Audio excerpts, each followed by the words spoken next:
कहीं से भी विशेष लाभ, अचानक धन या कोई रुका हुआ पैसा मिलने का योग है। कभी कभी blood pressure, high blood pressure, sir दर्द, चोट खरोच, पेट की समस्या या नींद में कमी भी ला सकता है। इस दौरान पुराने रोग जैसे कि पेट में दर्द या फिर हृदय संबंधित परेशानियां उभर सकती हैं, हार्ट वाली। अगर ना बन पा रहा हो जीवन में कोई काम या पाना चाहते हो हर समस्या से आराम, तो बोलते रहिए जय सिया राम, जय जय सिया राम। नमस्कार साथियों, किस्मत की रेखा में एक बार फिर से आपका बहुत बहुत स्वागत करता हूं।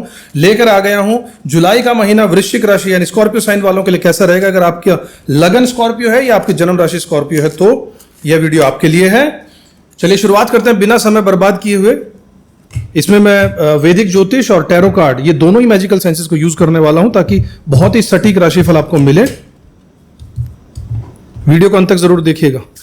चैनल को सब्सक्राइब नहीं किया तो जरूर कर लीजिएगा। उपाय भी इसी में बताए जा रहे हैं। सबसे पहले ग्रहों की बात कर लेते हैं साथियों। आपके लिए आपके चौथे घर में राहु देव की उपस्थिति है, आपके पांचवें घर में शनिदेव विराजमान है, शुक्र देव आपके सातवें घर में अपनी राशि में आ चुके हैं। मिथुन राशि में गुरु और सूर्य का कॉम्बिनेशन बना हुआ है। इसके अलावा फोर्थ साइन में आपके भाग्य के घर में 9th हाउस में बुध देव विराजमान है। केतु और मंगल की भयानक युति जो है वो 5वें साइन में आपके कर्म स्थान पर यानी कि प्रोफेशन के घर में बनी हुई है। इसके अलावा बाकी सभी ग्रह घर जो है वो खाली हैं। शुरुआत करते हैं। कार्ड्स मैंने देख लिए हैं, ग्रहों की पोजीशन आपको बता दी है। साथियों सबसे पहले बात करते हैं करियर और पेशेवर जीवन के बारे में। वृश्चिक राशि वाले मेरे साथियों 2025 का जुलाई का जो महीना है वो आपके कर्म क्षेत्र में खासी हलचल भरा रहने वाला है। आपके परंपरागत स्वामी जो लग्न के स्वामी हैं, जो राशि के स्वामी मंगल देव बनते हैं, इस महीने आपके 10वें घर में यानी कि केतु के साथ में गोचर कर रहे हैं। केतु के साथ जो युति है वो मंगल का यह स्थान परिवर्तन बहुत शुभ है और नई ऊर्जा, नया साहस, महत्वाकांक्षा और ताजगी लेकर यहां पर आएगा। हालांकि मंगल और केतु की युति साथ में राहु और शनु की जो दृष्टि है वो कार्यक्षेत्र में अचानक से उतार चढ़ाव, परिवर्तन, नए ऑफर, पुराने काम का रिजल्ट, विवाद या फिर छोटे मोटे झगड़े भी लेकर आ सकती है। आपको यही सलाह देना चाहूंगा कि हर विवाद में संयम रखिएगा। क्रोध या जल्दबाजी में कोई अहम फैसला मत लीजिएगा, विशेष तौर पर 12 से 17 जुलाई के बीच में। जो युवा जॉब की तलाश कर रहे हैं उनके लिए 1 से 6 जुलाई विशेष फलदायी रहने वाली है। इंटरव्यू, जॉब ऑफर या फिर किसी महत्वपूर्ण पोजीशन के लिए सबसे बेहतरीन समय रहने वाला है। इस दौरान कोई नई डील, मीटिंग, परीक्षा या टेस्ट हो तो निश्चित होकर प्रयास कीजिएगा। सफलता के अच्छे योग बन रहे हैं।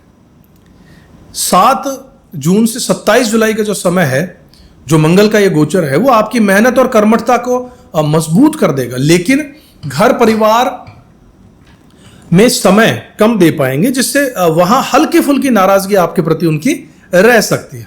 हो भी क्यों ना परिवारजन है, आपसे आशा उम्मीद रखते हैं। बिजनेस करने वालों के लिए भी यह समय अच्छा रहने वाला है। नई शुरुआत, साझेदारी, निवेश, दस्तावेजी कामकाज के लिए मुफीद रहेगा। आप समझिए लग्न के स्वामी खुद आप पर आके बैठे हैं और 8वीं राशि केतु की भी मानी जाती है, तो ये बहुत ही इंपॉर्टेंट प्लैनेट्स आपके लिए बन जाते हैं, जो कि कर्म स्थान पर वो भी 5th साइन में आकर बैठते हैं। प्रोफेशन के लिए बहुत अच्छा समय रहने वाला है। अब 12 से 17 तारीख के बीच में कोई बड़ा निर्णय टाल दीजिएगा।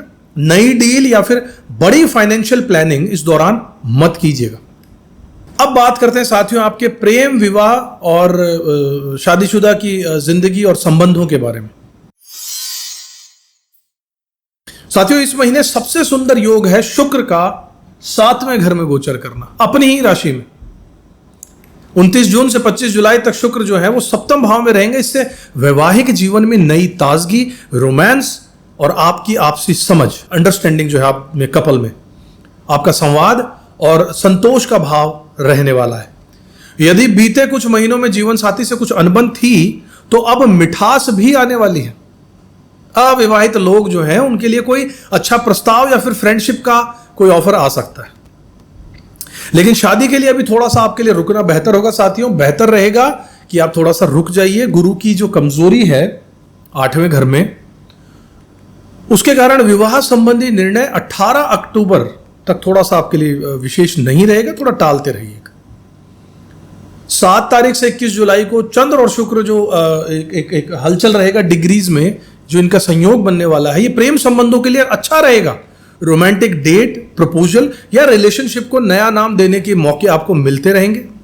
12 से 17 और 13 से 16 जुलाई के बीच, यानी कुल मिलाकर 12 से 17 जुलाई के बीच में जीवन साथी या उसके परिवार से कोई तकरार आपकी हो सकती है। अपनी भावनाओं को संतुलित रखिएगा, कोई विवाद हो तो टाल दीजिएगा। और 28 से 31 तारीख के बीच में संतान सुख या उनसे संबंधित अच्छी खबर भी मिल सकती है साथियों। अब बात करते हैं आपके फाइनेंसिस की, अर्थव्यवस्था की, आर्थिक स्थिति की और इन्वेस्टमेंट्स की। साथियों, धन की स्थिति जुलाई में सामान्य से बेहतर रहने वाली है। विशेषकर 5 से 25 जुलाई के बीच कहीं से भी विशेष लाभ, अचानक धन या कोई रुका हुआ पैसा मिलने का योग है। बिजनेस में जुड़े हुए लोग 7 से 11 जुलाई के बीच में financial, investment, share, stock market या फिर किसी डील के लिए अच्छा समय आपके लिए ये आ रहा है। 23, 24, 25 और 28 जुलाई को अगर आपने किसी को उधार दिया है तो यह पैसे वसूलने का बेहतरीन समय रहेगा। पुराना कोई उधार है तो इन समयों पे आप दोबारा उसके लिए मांगिए उस पैसे को, आपको मिलने के चांसेस बढ़ जाएंगे। 24 से 26 जुलाई के बीच में इन्वेस्टमेंट में अधिक सावधानी रखिएगा। भावनाओं में बहकर किसी दोस्त, रिश्तेदार या ऐसे ही किसी जानने वाले के कहने पर पैसा मत लगाइएगा, वरना तनाव हो सकता है लाइफ में। 22 तारीख से 26 तारीख के बीच भावनात्मक निर्णयों से बचना होगा। पिताजी या किसी सीनियर की सलाह जरूर लीजिएगा, इमोशनल डिसीजंस मत लीजिएगा। 22 तारीख से 26 तारीख नोट कर लीजिएगा। मैं जो भी डेट्स आपको इंपॉर्टेंट बताता हूं, पॉइंट्स होता है, उनको नोट कीजिए, एक पेन पेपर साथ लीजिए ताकि आप उनको रिवाइज कर सके, देख सके। महीने के अंत में 29 से 31 जुलाई तक पैसे या रिश्तों में आपकी स्थिति और भी मजबूत हो जाएगी। चलिए साथियों, बात करते हैं आपके स्वास्थ्य की, आपकी मेंटल सिचुएशन की, मेंटल बैलेंस, मानसिक संतुलन। साथियों, स्वास्थ्य की दृष्टि से जुलाई 2025 वृश्चिक राशि वालों के लिए आमतौर पर सामान्य से बेहतर रहेगा, बशर्ते कि आप क्रोध, जल्दबाजी या मानसिक तनाव से बचें। मंगल का 10वें भाव में जो गोचर है वो कार्य क्षेत्र में ऊर्जा और जोश दे देगा, लेकिन कभी कभी blood pressure, high blood pressure, sir दर्द, चोट खरोंच, पेट की समस्या या नींद में कमी भी ला सकता है। अग्नि राशि में है, अग्नि का ग्रह है। खासकर 1 से 18 जुलाई तक पेट संबंधी परेशानी, कोई एलर्जी, फोड़े फुंसी या चोट का अंदेशा रहेगा। ध्यान रखिए, संतुलित आहार लेना होगा, पानी खूब पीना होगा और शारीरिक एक्सरसाइज भी करना होगा।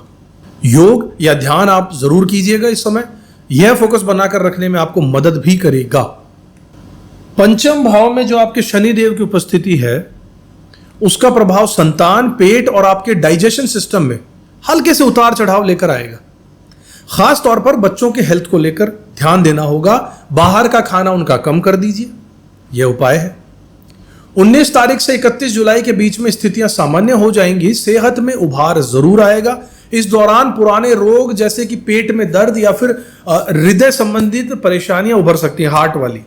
आप नियमित रूप से दवा खाते रहें, डॉक्टर की सलाह जरूर लीजिएगा। जिन लोगों को पहले से रक्तचाप, हृदय या सांस से संबंधित कोई समस्या है वो ज्यादा से ज्यादा ध्यान रखिएगा। कार्ड्स भी इसी ओर इशारा कर रहे हैं आपका हेल्थ को लेकर। मानसिक रूप से, मेंटल रूप से भी आपका जोश और आत्मविश्वास बहुत हाई रहने वाला है, पर कभी कभी क्रोध या चिड़चिड़ापन आ सकता है साथियों, खासकर आपके ऑफिस या पारिवारिक तनाव में आने से। आपको गहरी सांस लेते रहना है, छोटी यात्राओं का आनंद उठाना है, ये रेमेडीज है। प्राकृतिक वातावरण के करीब रहिएगा और परिवार और मित्रों से बातचीत करते रहिएगा, पॉजिटिविटी बिखरती रहेगी। बात करते हैं साथियों आपकी शिक्षा के बारे में, अगर आप स्टूडेंट हैं तो, और संतान के बारे में, जो कि 5th हाउस से देखा जाता है। अगर आप स्टूडेंट हैं तो जुलाई का महीना आपके लिए मिले जुले मिक्स्ड रिजल्ट लेकर आने वाला है, लेकिन प्रगतिदायक जरूर है।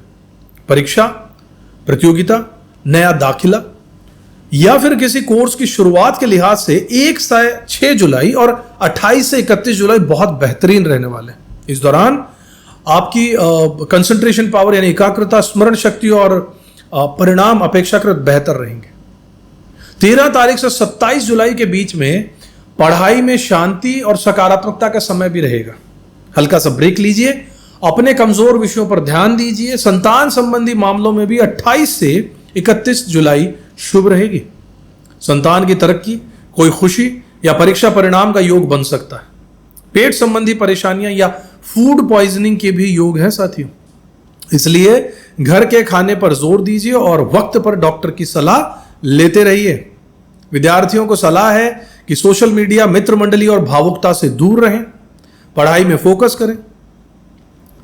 रिसर्च, उच्च शिक्षा और विदेश में शिक्षा के प्रयास करने वाले जो लोग हैं उनके लिए महीना नई दिशा देने वाला है। बुध देव की उपस्थिति यहां पर बहुत पॉजिटिव रहने वाली है। हालांकि आपके 8th हाउस और 11th हाउस के मालिक हैं, लेकिन स्थिति इनकी अच्छी है। चंद्र की राशि में है। कोई पुराना प्रोजेक्ट या फिर रुके हुए पेपर आपके अब पूरे हो सकते हैं। आप थोड़ा जोर लगाइए। हायर एजुकेशन को लेकर के आपके काम अच्छे रहेंगे। साथियों, बात करते हैं आपकी यात्राओं और नई शुरुआत की। सूर्य और गुरु का 9th हाउस में जो डिग्री वाइज सूर्य का बढ़ना है, यहां पर गोचर की दूर की यात्राओं, धार्मिक अनुष्ठान, नए अभ्यास, विदेश से जुड़े मामलों में बड़ी योजनाओं के लिए शुभ है। जो आधे महीने बाद, तकरीबन 15-16 तारीख के बाद जो सूर्यदेव यहां आ जाएंगे, उसके बाद ये इफेक्ट आने शुरू हो जाएंगे। नए अभ्यास, विदेश से जुड़े मामलों और बड़ी योजनाओं के लिए बहुत शुभ रहेगा। यदि आप विदेश यात्रा, उच्च शिक्षा, ऑनलाइन कोर्स या प्रोफेशनल ट्रेनिंग की कोई योजना बना रहे हैं तो जुलाई का महीना बहुत शुभ संकेत दे रहा है। 6 जुलाई के बाद यह प्रयास और भी सफल रहेंगे। 7 जून से 27 जुलाई को जो मंगल की स्थिति जो बनी हुई है, वो नया बिजनेस, जॉब, महत्वपूर्ण प्रोजेक्ट, समझदारी या प्रशिक्षण शुरू कर सकते हैं। प्रोफेशन में कुछ ना कुछ नयापन आ सकता है, कोई नई चीजें ऐड हो सकती हैं। त्रिकोण की राशि में बैठे हैं दोनों, लेकिन 12 से 17 जुलाई के बीच निर्णय मत लीजिएगा। जैसा पहले बता चुका हूं, 26 जुलाई के बाद शुक्र का 8वें घर में, यानी यहां से उठकर शुक्रदेव गुरुदेव को यहां पर ज्वाइन कर लेंगे। इस जगह आकर यह स्थिति बन जाएगी गुरु और शुक्र की। इससे इन्वेस्टमेंट, इंश्योरेंस, टैक्स और आपका जायदाद, पैतृक संपत्ति के मामलों में अचानक से परिवर्तन ला सकता है। यात्रा के दौरान भी इस समय सावधानी रखिएगा। जरूरी दस्तावेज और हेल्थ इंश्योरेंस को साथ रखिएगा। लंबी यात्रा या ट्रांसफर या पोस्टिंग के योग भी बन रहे हैं। साथियों, कुछ विशेष ग्रहों के संकेत और तिथियों के बारे में बात कर लेते हैं, कुछ इंपॉर्टेंट डेट्स और ग्रहों की हलचल। मंगल 10वें भाव में है, इससे नया साहस, कार्य के अच्छे अवसर, चुनौतियां और कर्म का फल मिलेगा। शुक्र 7वें भाव में है तो 25 जुलाई तक, इससे वैवाहिक और साझेदारी में शुभता और प्रेम की नई शुरुआत होगी। बुधदेव प्रतिगामी रहेंगे 17 जुलाई से 10 अगस्त तक, तो करियर, संचार और समझौतों में देरी होगी, गलतफहमी और दस्तावेज यानी डॉक्यूमेंट्स के कामों में सावधानी रखना होगा। 17 जुलाई के बाद 10 अगस्त तक। सूर्यदेव 16 जुलाई से 9वें भाव में आ जाएंगे, यहां पे ज्वाइन कर लेंगे बुधदेव को, जो यात्राओं, भाग्य और बदलावों का द्वार आपके लिए खोल देगा। सैटर्न यानी शनि, नेपच्यून और शाइरॉन जो है वो स्वास्थ्य, दिनचर्या और मनोबल की परीक्षा और अनुशासन और धैर्य आपके लिए जरूरी बता रहे हैं। 10 जुलाई मकर राशि में जो पूर्णिमा है, संपत्ति, भाई बहन, परिवहन, पुराने विवाद का समाधान लेकर आ रहा है। नव चंद्रमा यानी जो अमावस्या है 24-25 जुलाई सिंह राशि, उसमें करियर, प्रतिष्ठा और नई शुरुआत का संकल्प भी लेकर आ रही है। गुरु पुष्य नक्षत्र 24 जुलाई, सोना खरीदना है, इन्वेस्टमेंट करना है, नई योजनाओं के लिए बहुत शुभ रहेगा। साथियों, अब उपायों की बात करते हैं और विशेष सलाह देता हूं जिसका आपको बेसब्री से इंतजार रहता है। साथियों, सबसे पहले बता दूं, सूर्य को जल देना होगा। 15 जून से 15 जुलाई तक रोज सुबह सूर्य को जल अर्पित आपको करना चाहिए। गणेश पूजन 14 और 28 जुलाई को गणेश मंदिर जाइए और ओम गंग गणपतये नमः मंत्र का जाप कीजिए। जितना ज्यादा कर सकते हैं उतना अच्छा रहेगा। मंगलवार और बुधवार को गुड़ का दान करना चाहिए। शिव मंदिर में या गणेश मंदिर में जाना है। हनुमान चालीसा का पाठ करना है। क्रोध, कार्य क्षेत्र में विवाद या कोर्ट कचहरी संबंधी मामलों में हनुमान जी की आराधना आपके लिए लाभकारी रहेगी। आपके तो स्वामी हनुमान जी हैं। विष्णु सहस्त्र नाम का पाठ करना है। मां के स्वास्थ्य या पारिवारिक तनाव में विष्णु पूजन आपको करने से लाभ मिलेगा। मंगलवार को ओम अंग अंगारकाय नमः इस मंत्र का जाप जरूर करना है माला का। फिर से सुन लीजिए, ओम अंग अंगारकाय नमः। कार्य क्षेत्र में जो बाधाएं आ सकती हैं उनका भी सुझाव, उनका भी जो पॉजिटिविटी यहां पर आ जाएगी इस मंत्र के जाप से। बृहस्पति देव के लिए ओम नमो भगवते वासुदेवाय नमः का रोज जाप करते रहिए। तो हर इंसान को करना चाहिए। गुरु बृहस्पति देव से अच्छा तो कोई ग्रह ही नहीं, सबको इसको एक्टिवेट रखना चाहिए साथियों। ओम नमो भगवते वासुदेवाय नमः। और हल्दी और केसर का तिलक भी लगाइएगा, यह आपके लिए अच्छा रहेगा। काले और सफेद रंग का जो कुत्ता होता है, जिसका सफेद और काला दोनों रंग है, मिक्स है, चितकबरा, उसे दूध और रोटी खिलाइए। वृश्चिक राशि के लिए बता दूं कि जुलाई 2025 अवसरों, बदलाव, नई शुरुआत, आत्ममंथन और जीवन के कई क्षेत्रों में उतार चढ़ाव का महीना रहेगा। चुनौतियां जितनी आएंगी उसके दुगने मौके भी मिलते रहेंगे। शर्त बस ये है कि आप धैर्य, आत्मनियंत्रण और विवेक से काम लीजिए। पुराने चीजों को पीछे छोड़ दीजिए, नई शुरुआत को अपनाइए। आपके भीतर अपार शक्ति है, बस उसका सही दिशा में उपयोग करना होगा। मंगल है, आप तेज है आप में। इस महीने छोटी छोटी बातों को नजरअंदाज मत कीजिएगा। भावनाओं में बहकर कोई बड़ा फैसला मत लीजिएगा। प्रेम, पेशा, शिक्षा, सेहत, हर क्षेत्र में नई ऊर्जा का अनुभव होगा। हो सकता है कभी लगे कि आप चौराहे पर हैं, लेकिन यकीन रखिएगा कि सही दिशा चुनेंगे तो आपको नई ऊंचाइयां जरूर मिलेगी। आभार, कृतज्ञता और भरोसे के साथ आपको आगे बढ़ना होगा। यही आपके लिए बेस्ट मंत्र रहेगा। वीडियो अच्छा लगा हो तो लाइक कीजिएगा, चैनल को सब्सक्राइब कीजिएगा, अपनी राय कमेंट बॉक्स में जरूर लिखिएगा। अगले वीडियो में फिर से मुलाकात करूं उससे पहले आपको बता दूं कि साथियों, अगर आपके मन में कोई सवाल है या अपनी जन्म कुंडली का विश्लेषण बहुत गहराई से करवाना चाहते हैं, पूरी डिटेल में अपनी जन्म कुंडली को समझना चाहते हैं, क्योंकि ये सब तो एक जनरलाइज्ड प्रेडिक्शंस हैं जो सब पर लागू होंगे। थोड़े आपकी अपनी जन्म कुंडली कुछ अलग बातें कहती है। वो जो ग्रह जिनको लेकर आप जिस पोजीशन में पैदा हुए हैं वो सही मायने में आपको कुछ और इशारा कर रहे हो सकता है आप गलत फील्ड में हो सकता है आप कठिन फेज से गुजर रहे हो, लेकिन उनके उपाय भी हैं। ग्रहों को अगर सही दिशा में जो हमें वो इशारा कर रहे हैं उस दिशा में अगर हम अपनी एक्टिविटीज को बढ़ा दें तो सफलता, सरलता और समृद्धि बिल्कुल पॉसिबल है। अपने बच्चों के लिए कुछ पूछना चाहते हैं, उनका भविष्य या उनके लिए कौन सा करियर का फील्ड अच्छा रहेगा, सब कुछ आपको बहुत गहराई से डिटेल में रीडिंग करने के बाद बताया जाता है। और बहुत ही नॉमिनल चार्ज, फ्री नहीं है, लेकिन बहुत ही कम चार्ज में हम आपके लिए लेकर आए। अगले वीडियो में एक बार फिर से आपसे मुलाकात होगी। तब तक खुश रहिएगा, मेहनत करते रहिएगा, ऊपर वाले में विश्वास रखिएगा। जय श्री राम। किस्मत की